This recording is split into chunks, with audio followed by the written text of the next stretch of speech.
ఒకనాడు ఉమ్మడి ఆంధ్రప్రదేశ్లో ఇదే ఆదిలాబాద్ జిల్లా, దీని పక్కనే ఉన్న మహారాష్ట్ర జిల్లా, ఆ రోజుల్లో మీరు చూస్తే దేశంలో అత్యధికంగా ఆత్మహత్యలు ఎక్కడున్నాయంటే ఫస్ట్ మహారాష్ట్ర ఉంటుండే, రెండో స్థానంలో మన తెలంగాణ ప్రాంతం, మన ఆంధ్రప్రదేశ్ ఉంటుండే. అట్లాంటిది 10 ఏళ్లలో కేసీఆర్ గారు తీసుకున్న కొన్ని నిర్ణయాల వల్ల, రైతు బంధు కావచ్చు, రైతు బీమా కావచ్చు, రైతుకు కరెంటు ఉచితంగా ఇచ్చుడు కావచ్చు, అట్లాగే పంటల కొనుగోళ్లు కావచ్చు, దీనివల్ల ఆత్మహత్యలు గణనీయంగా తగ్గినాయి, బలవన్ మరణాలు తగ్గినాయి.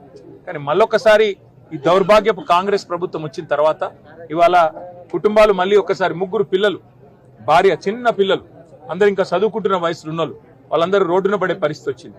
ఎన్ని ఎకరాల పొలం ఉన్నా, ఎంత పంట కష్టపడి పండించినా, ప్రభుత్వం రైతు బంధు ఇవ్వకపోయినా ఇవాళ మరి అమ్ముకుందామంటే కూడా కనీసం కొనేటోడు లేకపోతే ఆగమైపోయే పరిస్థితి మళ్ళీ ఒకసారి వచ్చింది.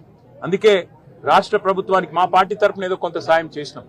ఒక 3 లక్షల రూపాయల కుటుంబానికి అండగా ఉండాలని చెప్పి పాండురంగ గారి కుటుంబానికి సాయం చేసినాం. కానీ ఇది ఏ కోశాన సరిపోదు. వాళ్ళకున్న అప్పులకు, వాళ్ళకున్న అవస్థలకు కనీసం మీరు రైతు బీమా కూడా ప్రీమియం కడతలేరు. వాళ్ళ 7,000 రైతు బీమా మరి క్లెయిమ్స్ ఇంకా పెండింగ్ లో ఉన్నాయి, మీరు పైసలు కట్టలే ప్రభుత్వం. కేసీఆర్ గారు ఒక మంచి ఆలోచన చూడబెట్టిన కార్యక్రమం, ఇట్నే ఎవరైనా రైతు చనిపోతే అది సహజ మరణమైనా, ప్రమాదవశాత్తు చనిపోయినా, బలవంతపు మరణమైనా ఆ కుటుంబంకి ఏం కావద్దని చెప్పి 5 లక్షల బీమా ఇచ్చే కార్యక్రమాన్ని కేసీఆర్ గారు దేశంలో మొదటిసారి పెట్టిండు. ఇలా దానికి కూడా ప్రీమియం కట్టడానికి మీకు మనసు వస్తలేదు. ఎందుకంటే మీకు బాధ ఏమంటే రైతు బీమా అంటే కేసీఆర్ యాదికి వస్తాడు, రైతు బంధు అంటే కేసీఆర్ యాదికి వస్తాడు, 24 గంటల కరెంట్ అంటే కేసీఆర్ యాదికి వస్తాడు. మేము ప్రభుత్వానికి చేతులు జోడించి చెప్పేది, ఎలక్షన్లప్పుడు రాజకీయాలు చేద్దాం, ఎలక్షన్లప్పుడు కొట్లాడుకుందాం, ప్రజలు ఎవరిని గెలిపిస్తే వాళ్ళు కుర్చీలో కూర్చుంటారు.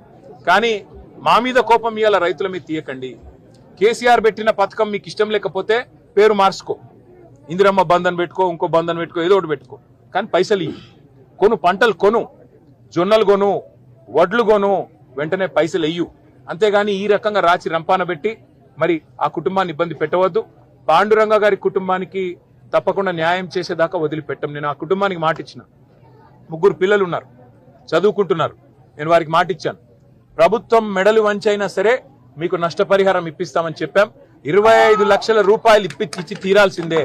ఒక్కొక్క రైతు ఎవరైతే చనిపోయినాడో ఇవి ఖచ్చితంగా ప్రభుత్వము మరి ఉద్దేశపూర్వకంగా పంటలు కొనకపోవడం వల్ల, ప్రభుత్వం మీరు కావలసుకునే ఇవాళ పంటలు కొనకుండా ఎగ్గొట్టడం వల్ల, మీరు తప్పించుకునే ధోరణి అవలంబించడం వల్లనే రైతులు ఇవాళ మరి మార్కెట్ యార్డ్లలోనే విషం దాగి చచ్చిపోయే రోజులు వచ్చినాయి.